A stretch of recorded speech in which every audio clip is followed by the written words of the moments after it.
Hello, everyone, and welcome to Barbara's Books Crowdcast. Thank you, Barbara's Books, for having us here today. I'm Pamela Winslow Kashani, and I have the great pleasure of interviewing a friend and a genius writer, Christie Barnes, on her new book, What Every Parent Needs to Know About College Admissions.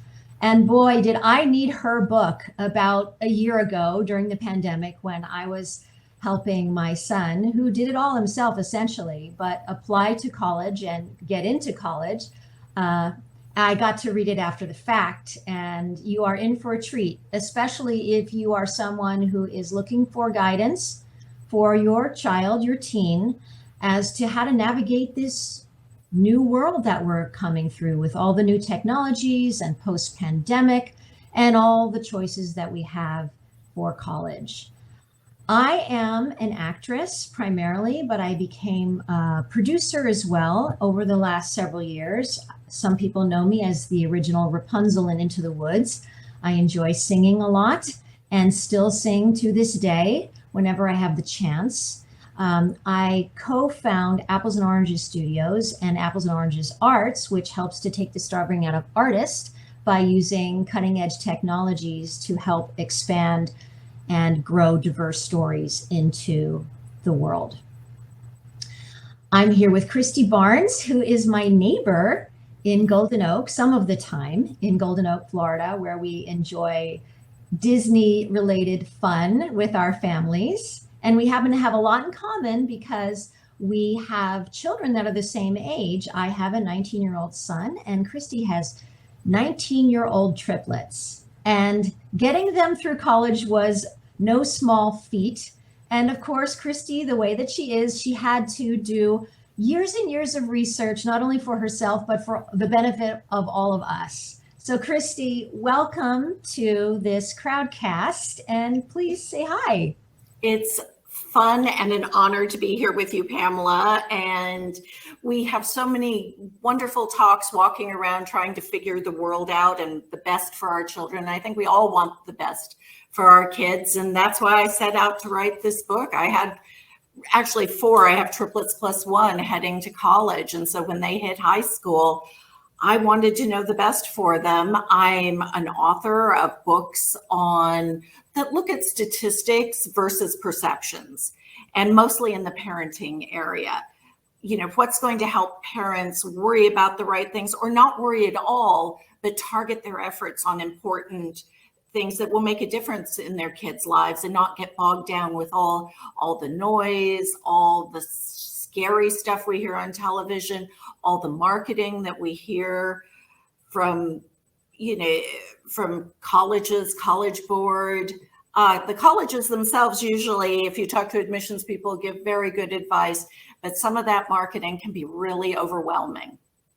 Absolutely. And one of the great things about this book is you give hard data that is really showing what a college education means after someone graduates. What are the finishing rates of many of these schools? And it's kind of mind-boggling when you look at the statistics and you look at the value of college.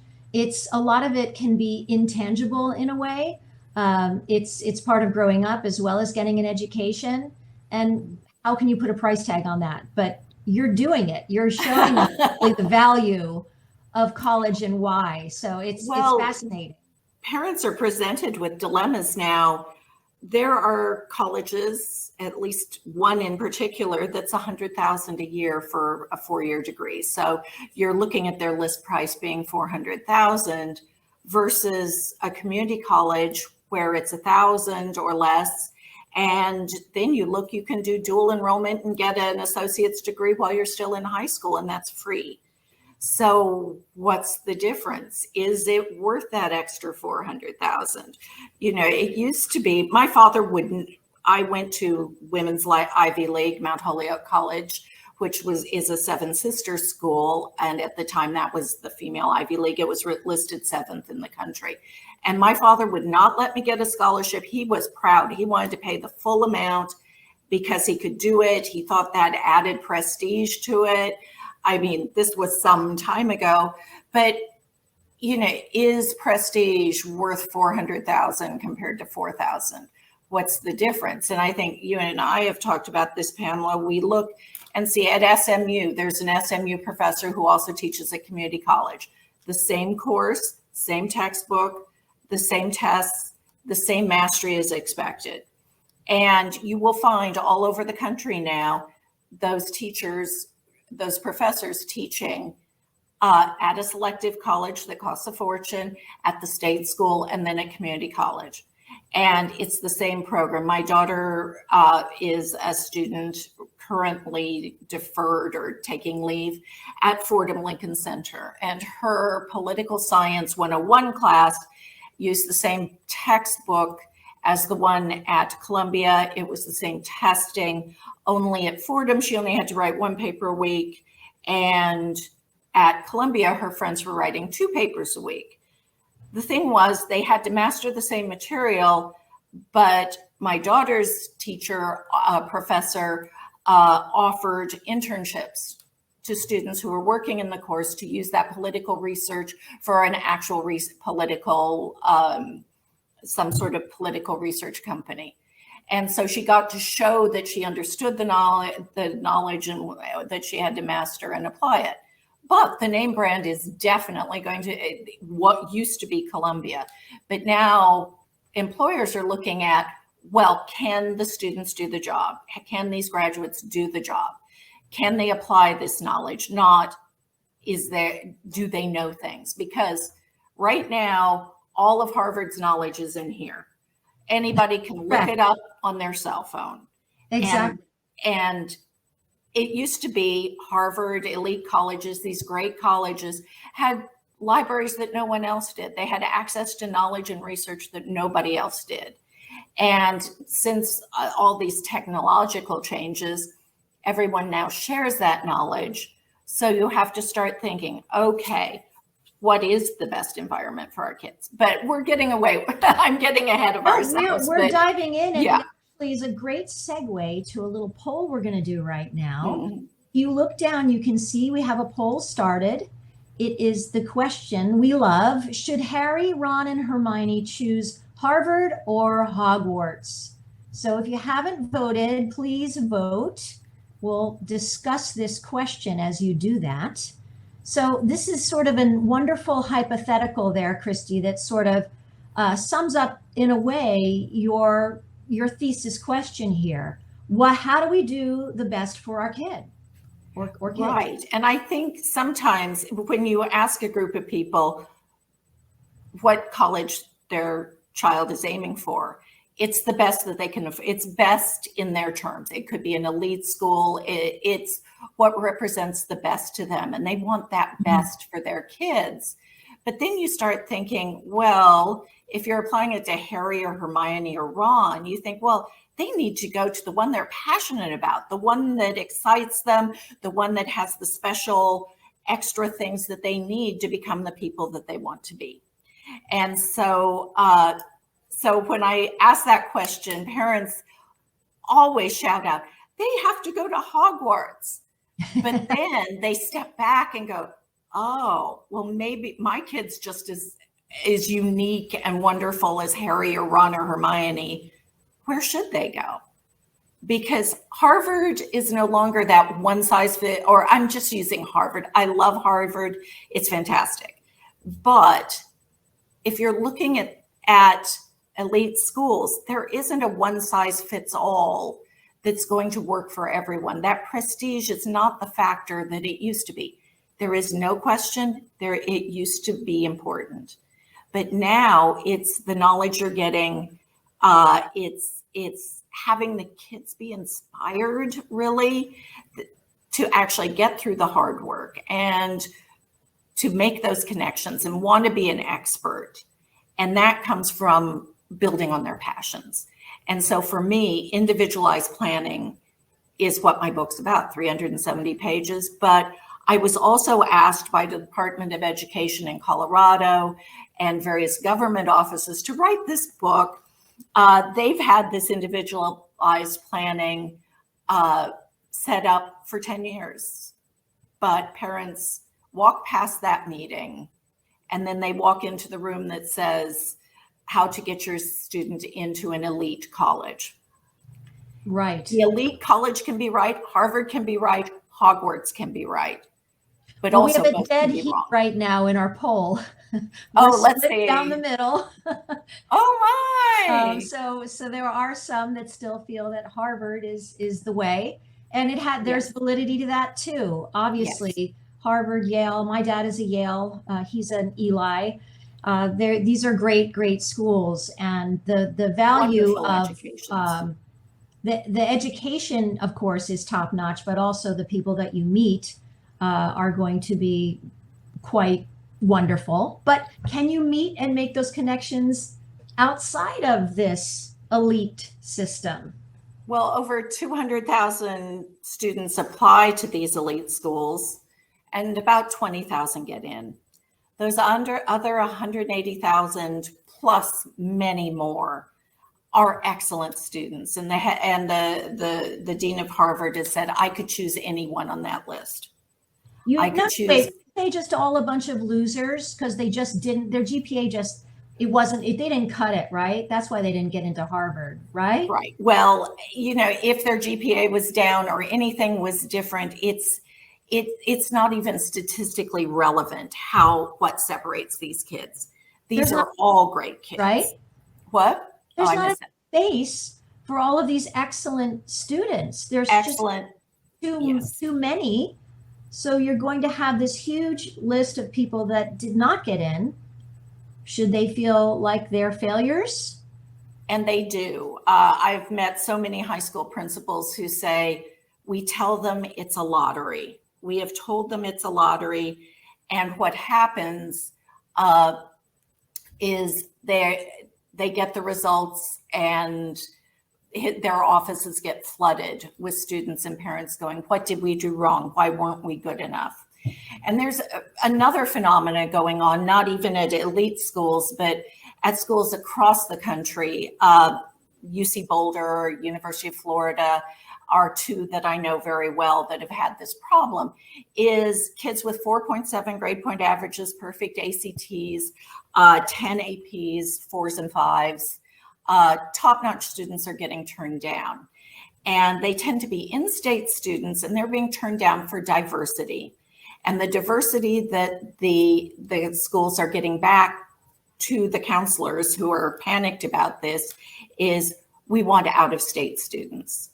And COVID is hit hard and colleges are losing money. And so taking the out-of-state student more than doubles what the college will get. So they're opting for lesser students who will pay that out-of-state tuition. And I met with many admissions counselors for top 40, top 100, top 20 colleges. And one of them said to me, what do you think is the most important thing that students need to bring? Is it GPA? Is it test scores? Is it extracurriculars? Is it community service? What do we look for first right now? And he said, the ability to pay. So a lot of these schools, that they're fighting for survival, especially after COVID. Some lost 83% of their budget last year. And so they're going for the ability to pay. So, which again is not on merit and is not a reflection of your child or the student. And then they take a portion who will be playing on sports teams. They take a portion that are legacy. Legacy kids tend to be extremely good to get in. They know what's expected of them. They're good students. But some will go to legacy students who tend to then slack off once they get in. That's just a general tendency. I'm not pointing fingers at anyone. You've got, the children of the famous, the children of people who've made donations. So when you get to these elite schools, you may be down to 30% who are taken from that merit-only pool. Now, if you want to become a part of this, you want to become more desirable to colleges. think about a parent who has the approach, well, you've got to get really, you're good at lacrosse. You got to get super, super good at lacrosse so that you can get into A, B, C, and D.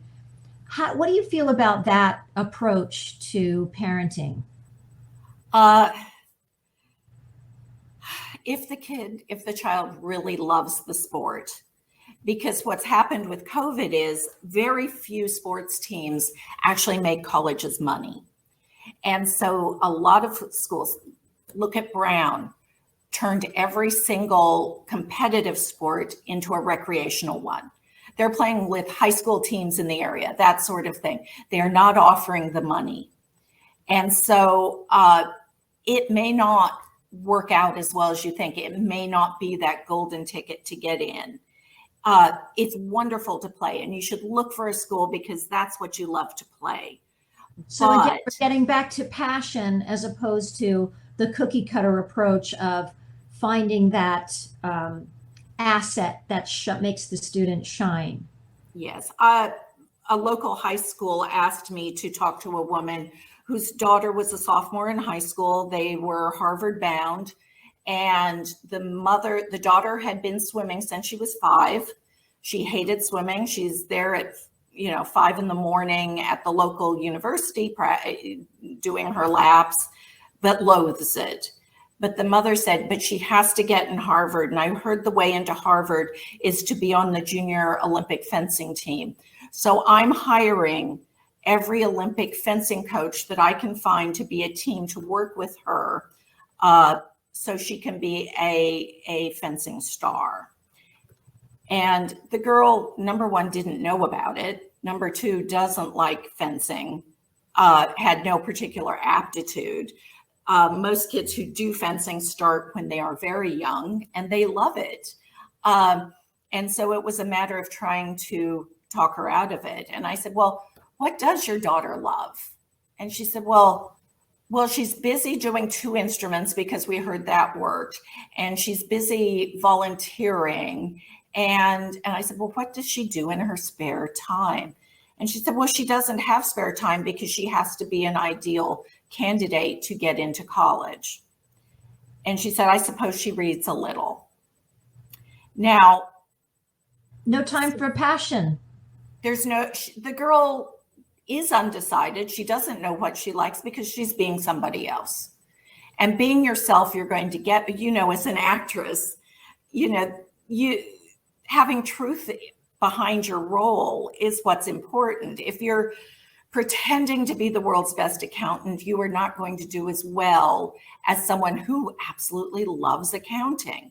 Those people will earn the most. Same with nuclear engineers. The music teacher forced to be a nuclear engineer isn't going to earn top salary.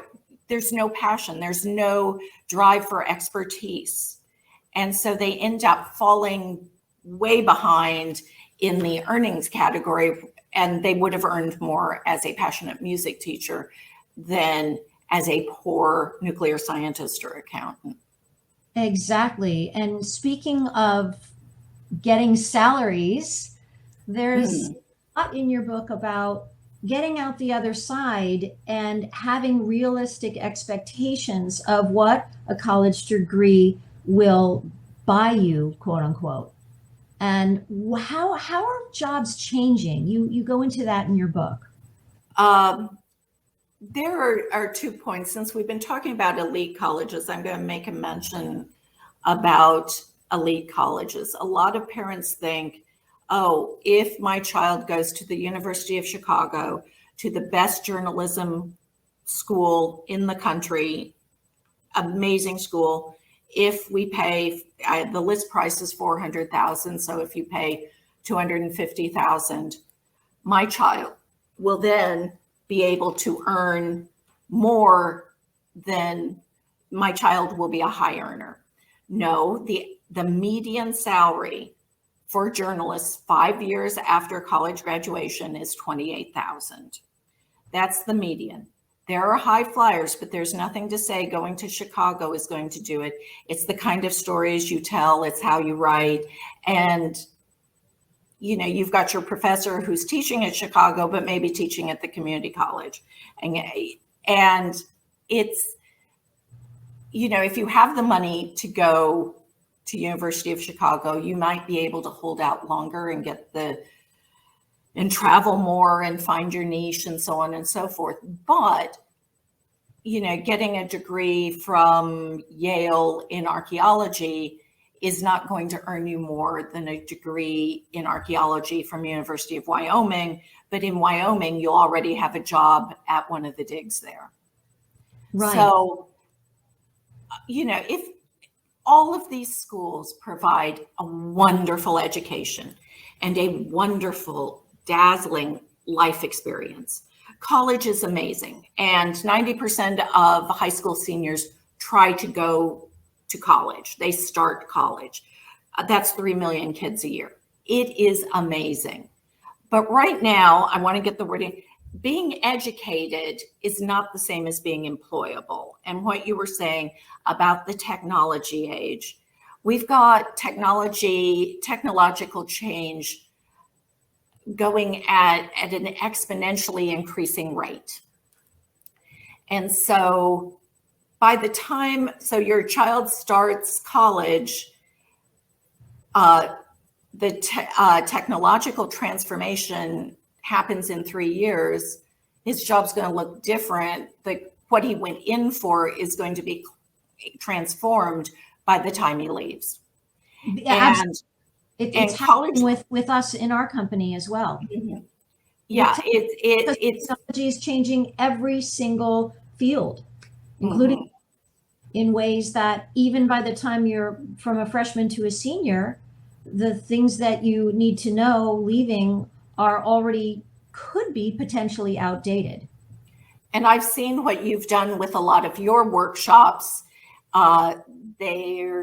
You've done 3D experiences. All of the people participating and also with Broadway being closed are doing all sorts of virtual shows. You have to have all of these tools as well as being a talented professional, and it's talented professional in all categories. One thing that they're saying about work now, it is like being a musician doing gig work.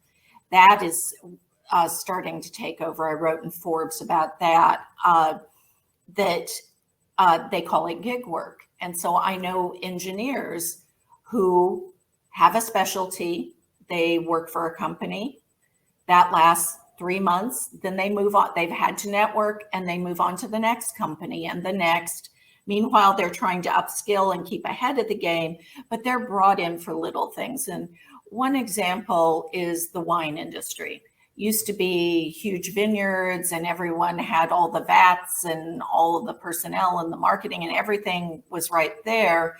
Now a lot of these famous vineyards and these labels are run by 2 people in an office. And they buy their grapes from one place. Then they get, I don't know the full process, but then they have a place where they ferment. They buy their bottles from someplace else. Everything is individual and each component only lasts several months by and large to get that label out. And that is what's happening across the board. It isn't a 10-year plan with a boss. It's a 6-month plan with a team of people working on it. And a lot of times that team comes in and then leaves. And as you said, your skills have to constantly be upped as you move forward as the technology changes around you. And you can't rely on, I'm graduated from college and now I am ABC and this is what I'm going to do for the rest of my life. I think that was maybe even a fallacy back in the 50s and 60s when my parents were in the workforce. People sort of believed that there was company loyalty, and there was to a certain extent, and jobs did last longer, but you never really had that job security to begin with, but now things are so much more volatile, wouldn't you say? And if you talk to university professors, heads and deans and the rest of it, they say students are looking at not college being a golden ticket to one great career for life. It's going to be 5 to 12 careers for life. And you're looking at Oh, yes, you're looking at 12 or 15 years of college, but it's in little bits. College, higher education. Europe and Asia are doing something different.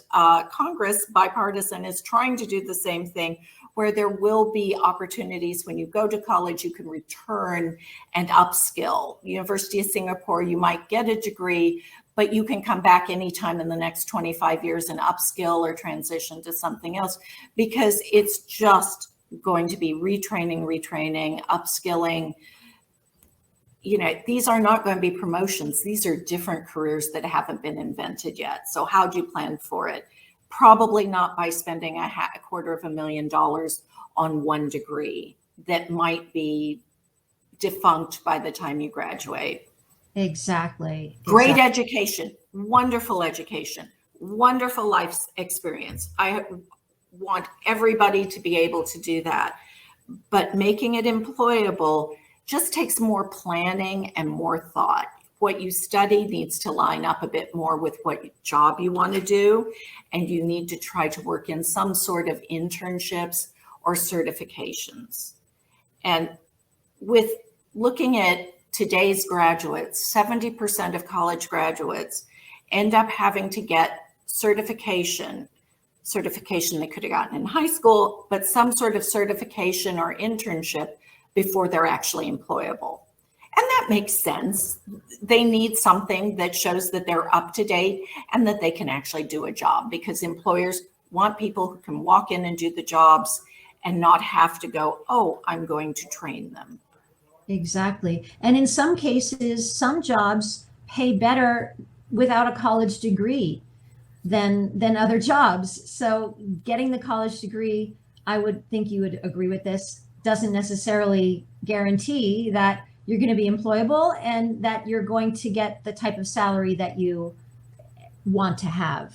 You'll have a wonderful education, but employable, not necessarily. And one thing, a whole half of my book is looking at pathways from high school to post-PhD and how you enter top growth fields. You can enter from so many different on-ramps now educationally, and you can get in there. And one of my favorite companies to talk about is Boeing.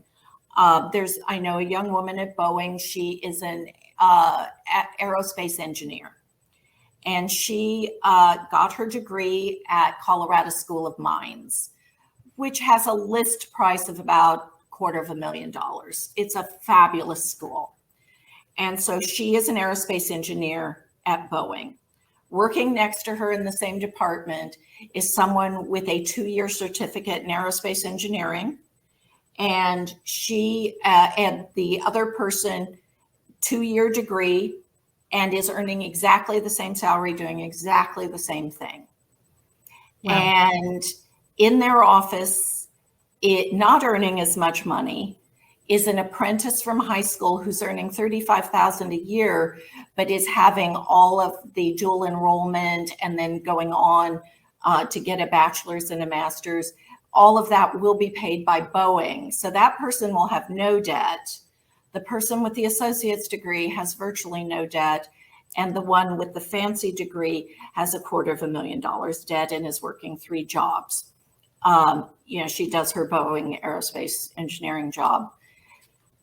That crystallizes it, doesn't it? That pretty much tells you how it is. Yeah. And another one is nurse anesthesiology. Nurse anesthesiologist. A nurse anesthesiologist, you can get almost all of your associate's degree work for nursing done in high school. Then you go on while you're working, get your BA, then do 2 years in anesthesiology. You will, meanwhile, the anesthesiologist doctor will be going to med school and then will specialize and have quite considerable debt. When the nurse finishes her anesthesiology training, she can do the same work as an anesthesiologist doctor, but she can work more surgeries. So instead of the doctor who makes median $300,000 a year, she or he can make more as an anesthesiologist nurse, starting earlier and with no debt. So there are different routes now. There are shorter routes to facial plastic surgery through dentistry. There are all kinds of things that will enable you to learn how to do the job and perform it excellently, but doesn't have that elite status. So but there's something out there for everyone. If you can afford it, there are amazing options. If you can't, there are amazing options.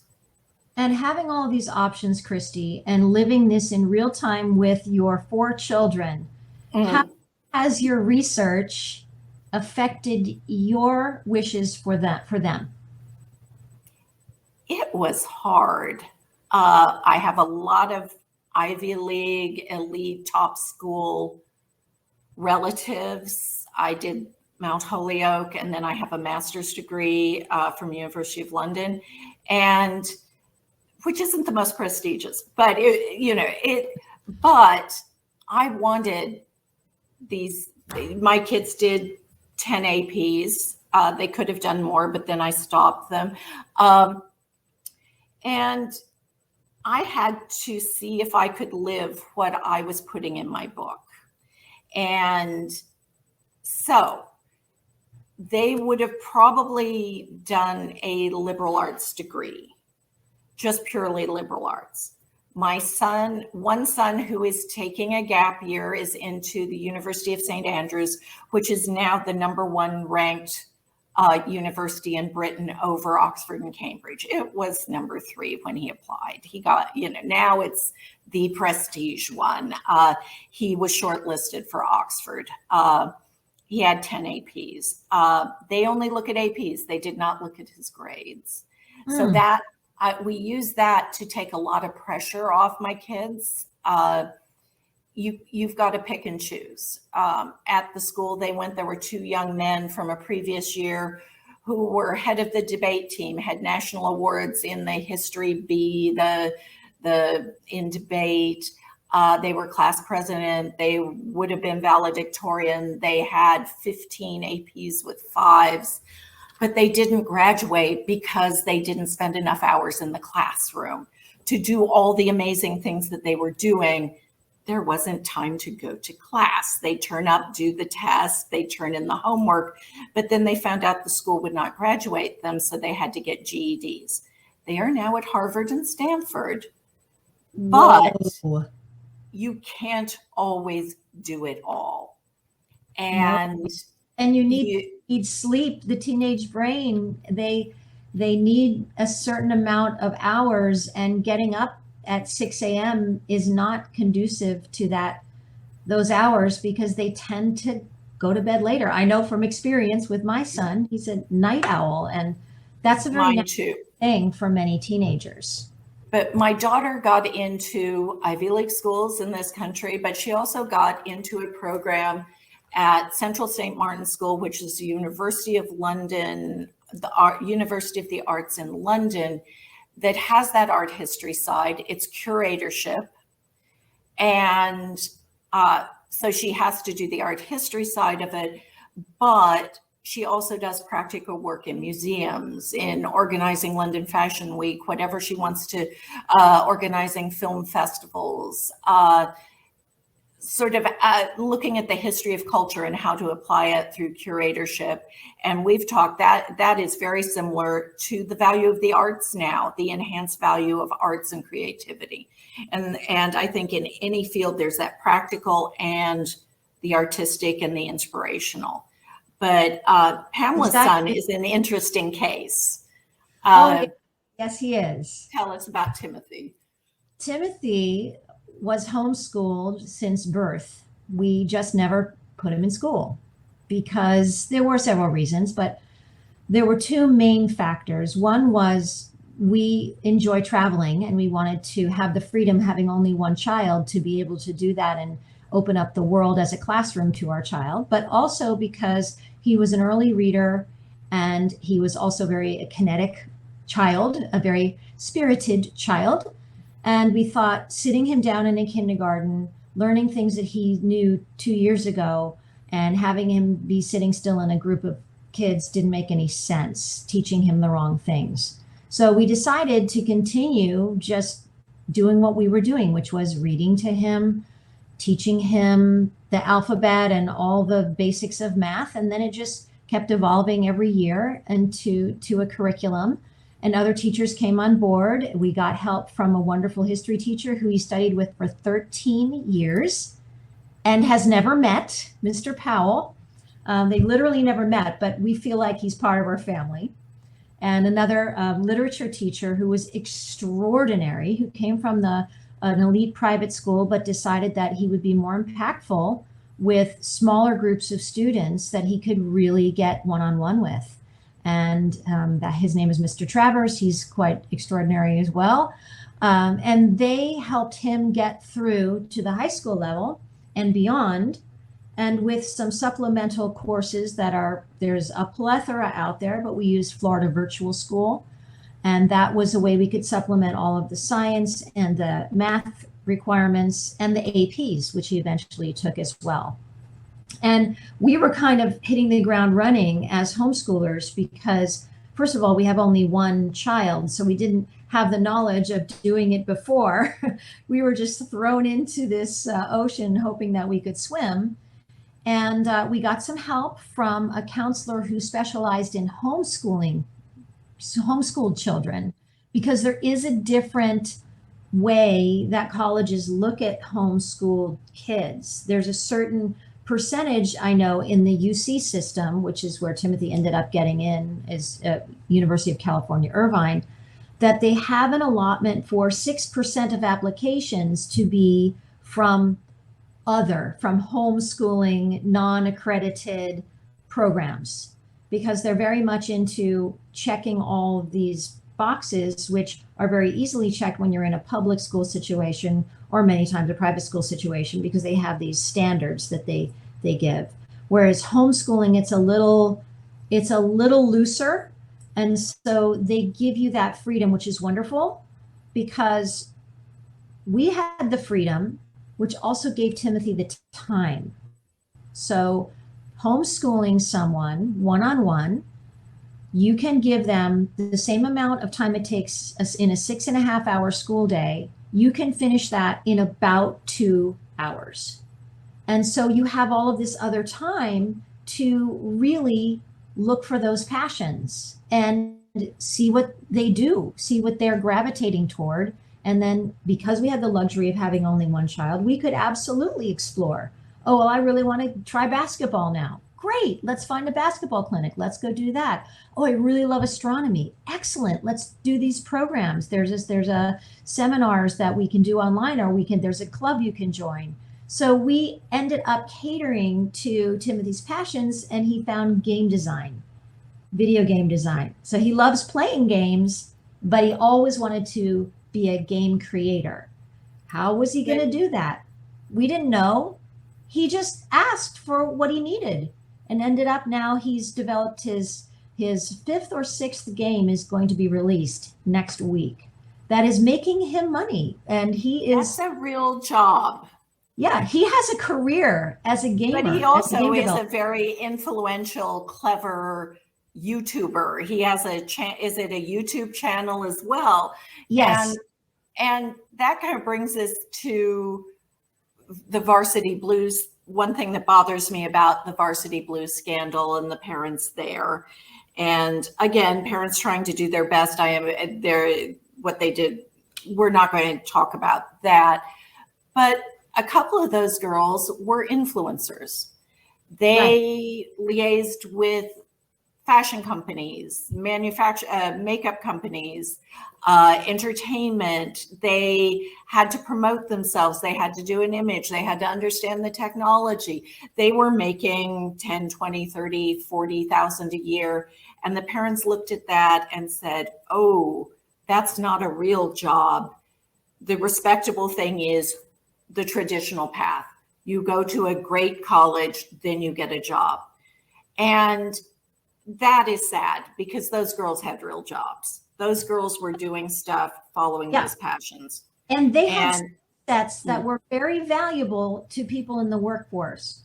So we hire at our company, and we're a small company, but we look for people that are proactive and solve problems. And when you are creating your own channel, you have to do that all the time.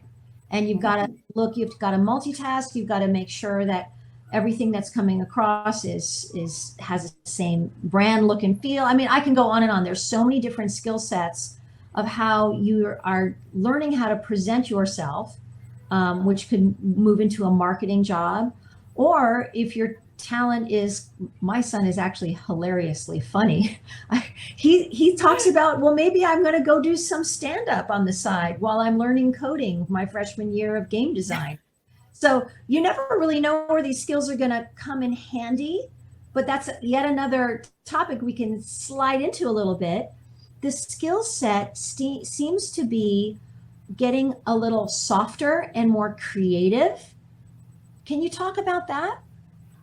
Yes. And public schools actually have devised a whole rubric that they're putting your child through with these other kind of skills that will serve them better than, I hate to say, what we've always thought, oh, they need to be leaders. They have to get in there. They've got to lead that group. They have to be competitive. They have to win the day. And those are not working out for them with the new work settings. And so schools are working with this rubric. Schools have put together actually really amazing things, working with business and industry, top growth companies, to come up with new ways to train, to educate, and prepare people for the workforce that are going to be more successful for the companies and more successful for the happy worker, as it were. And I have interviewed doctors, and I was shocked to find out how many let interns or people doing their residency, doctors doing their residency, go because they wanted to be the know-it-all, they wanted to lead. Working with business schools, especially at the master's degree level, a lot of these leader kids, leading and competing and winning is different than being an expert and contributing. And they too are being asked to leave their program, or at least to take some time off to think about how they're going to work in these new groups and how they're going to present innovation. It used to be, I was proud when my daughter would say, oh, I led that group and I just did everything and we got an A. I know it's tough when you have smart kids. It's really tough for this working in a group. But the new thing is we've got to get them so they can work with others. And I do think it's part of the problem. College deans say that the big reason isn't financial, that so many kids, 50% of kids drop out in the first year, and 70% drop out during the course of 8 years without finishing a degree. And obviously some transfer, there are all kinds of different things. The reason is not finances, it's maturity, being undecided, not knowing how to be charming and talk to other people, to make friends. And I've been shocked, and usually about 30% of kids drop out before Christmas. That's happening in the first 2 weeks of school this year. And Wow. that has to do with COVID, because they're not used to being in groups anymore, and they don't have those maturity skills. And so, there's this other side of kids that we've got to start developing, because kids who've looked forward and worked done 18-hour days to get in these colleges are getting there, and it's not fun, and everybody isn't your best friend, and no one, and it's not like you thought, and they can't know how to get their student ID, various things like that, and they're falling apart. So that, it's called POWER, PWR. It's a list that every public school puts kids through. And there's a lot of this in my book, but it's really important. It sounds very hippie, new age, or whatever. It isn't. Those kids need those skills. I just put that in the chat, PWR. And also put ICAP,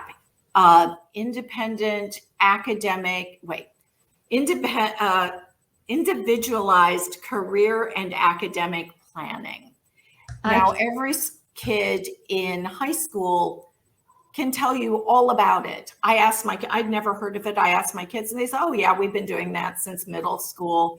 And it can look at career aptitude tests and personality tests. And I thought, oh, I don't know. And they said, well, why didn't you show me all these? It was in the bottom of their backpack. And I said, why didn't you show me? And they said, well, we knew you wanted us to go to the best college. So we've really got to think that through. Yes. And work out what's best for them. So getting back to the Harry Potter thing, go home. And even if they hate Harry Potter, ask them, what house are you? Gryffindor, Slytherin, Hufflepuff, or all of those. And see what they say. And that'll give you an idea who they are, what they think they are, how they see themselves. And that's a way to start to crack, oh, I'm undecided. Oh, I haven't decided. I know exactly what I want to be.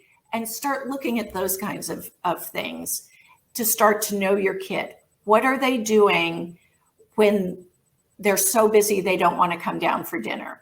What can they do, for 12 hours a night? What are they up there doing? Your son had a video channel with tens of thousands or more, 100,000 followers. Yeah. And we tend to go, oh, that's not important. And it is. It's who the kids are. They're in touch more than we are oftentimes with what's going on and what's going to stand them in good stead moving into a career and moving into their future. We have another poll down here. Should a child go to an elite school or follow their passion? And it's hard. And one of my other sons, got into University of St. Andrews, got into Ivy's, got asked to go to Colorado School of Mines, got asked to go to St. John's, the Santa Fe school. And he chose a school called New Mexico Tech. And my son is a history whiz. And so the program at St. Andrews would have allowed him to do history, mathematics, and get a master's degree in both in 4 years. So he has deferred from that. But New Mexico Tech, he is going, probably for his 4-year degree. They accepted all of his APs. So he went in with 2 years, not all in his major, in 2 years finished. Other schools, like some of the top 100, will look at the AP scores and it will get you in. But the only thing it gets you when you get in is your first choice of dorm rooms. Now, usually they want you to learn their methods for your major. So some of those courses you're not going to get bumped up even. You're going to have to repeat that. But so he's at New Mexico Tech. He is, with his astronomy, he's actually starting a NASA project on one of the moons of Jupiter. And he's working, they want him to work next semester with some sort of folding proteins for mathematics in the study of solving COVID-related issues. And he's right in Socorro, New Mexico. It's where the giant array is in the movie Contact with Jodie Foster. But not only are there telescopes, but all the space industry is there. And also the government has moved their science policy writing there. And he is paying $3,000 a year.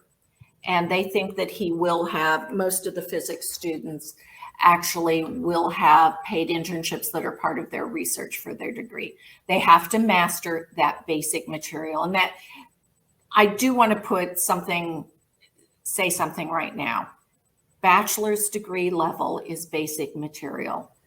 All the schools in the country know for each subject what students have to learn. It's still basic. It matters where you go for graduate work. You want to go to that school that specializes in what you're researching or what you're trying to do. Then that school counts. You want that best department. But the undergrad level, the teaching is going to be the same and similar. It's looking for those added things that are going to inspire kids, that bring them in touch with the real world, not just sitting writing papers. Exactly. Well, our poll has spoken, and people feel that a child should follow their passion rather than go for an elite school, which I would say is for the most part true. Although I do have some friends whose kids got into great Ivy League schools this last year and are excited and ready for that path. And that wonderful and amazing education, amazing. But it becomes more, and it can be the right place, and it depends on the subject. The smaller Ivy League schools do not have the same relations with business and do not have as big a departments to go into certain topics like the bigger schools do. So they can be more limited on internships. There can be an actual problem there. But in other fields, my son, who's doing history, needs to go very much into history and the best one. And so he's going to the best one in England. It can be the Ivy League school, but is it worth $250,000? Is it worth $400,000? It really isn't. The kids you're networking with may go into the family business, but they're not going to bring you with them. Goldman Sachs recruits not from Ivies now, it recruits from UC Boulder because the kids do more internships. Is it JP Morgan actually recruits from high school and then trains kids up for those financial jobs. So it's a whole new world, and you've got to find out what's right for your budget. $250,000 debt will slow down when you can have a family, when you can buy a house, when you can get a car. It means you have to take the first higher paying job that comes along because you have debt to pay off. If that isn't an issue, it changes, your options. It's huge. It's huge. Yeah.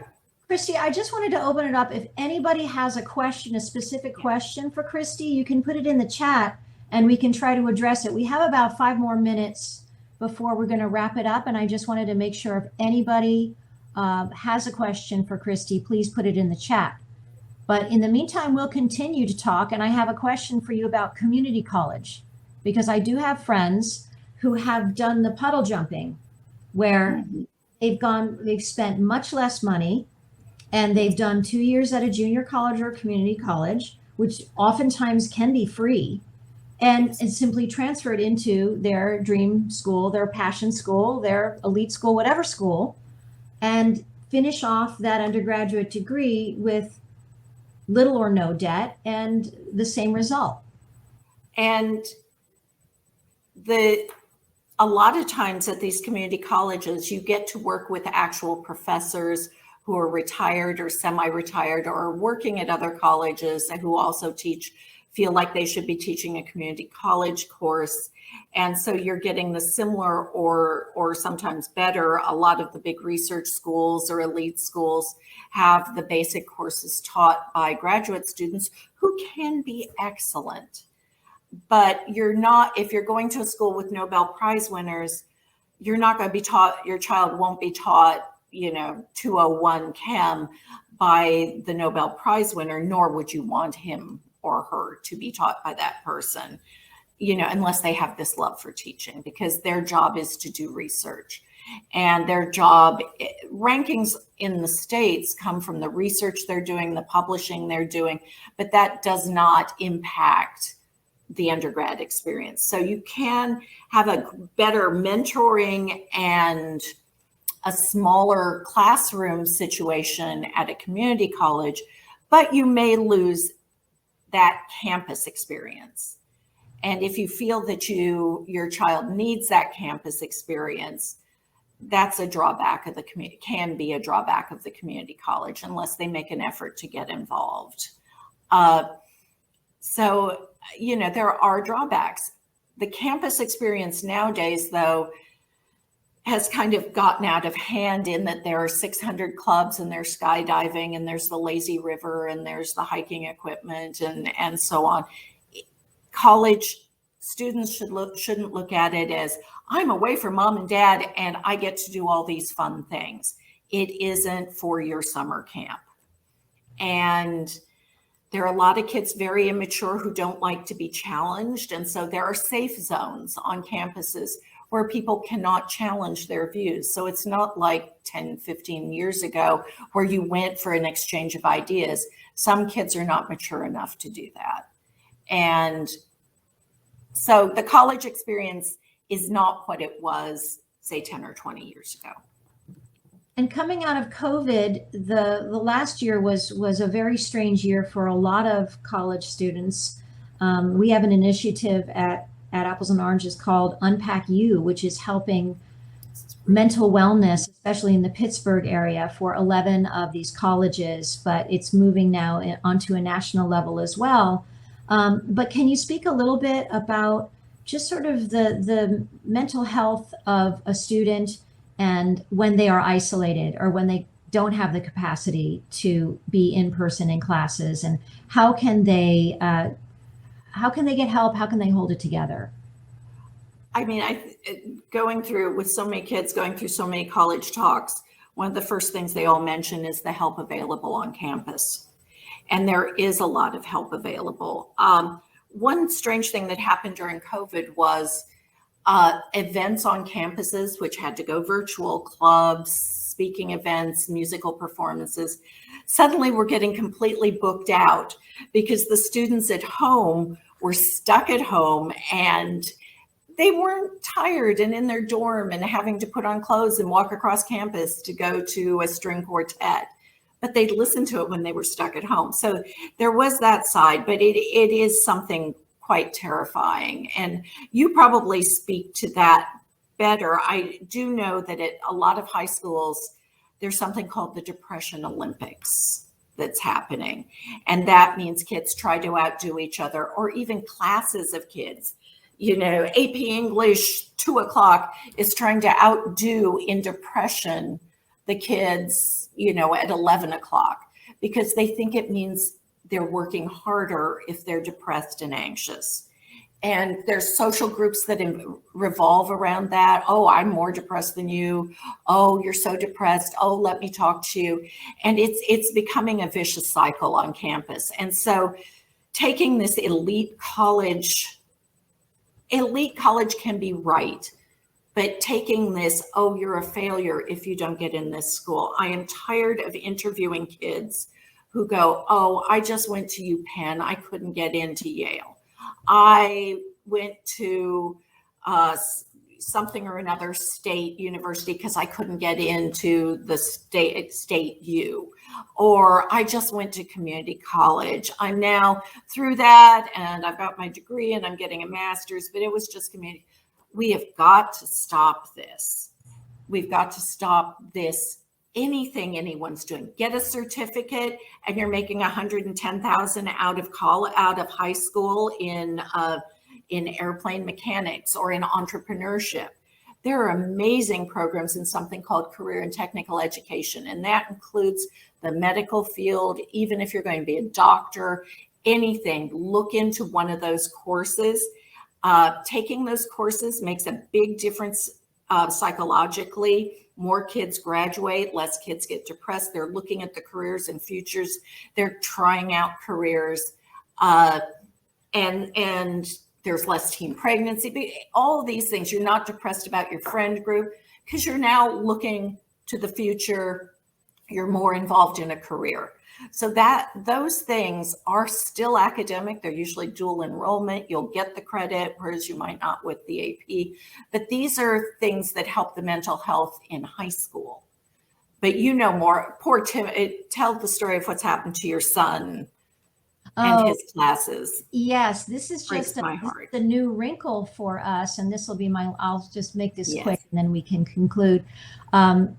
In the UC system in the state of California, they announced in July that University of California, Irvine was so happy to say that all classes were going to be in person, which gave us a lot of joy after coming out of COVID and understanding that the protocols were going to be very strict. And we were very happy about that, so that we felt like Timothy could be safe and he could also be in person.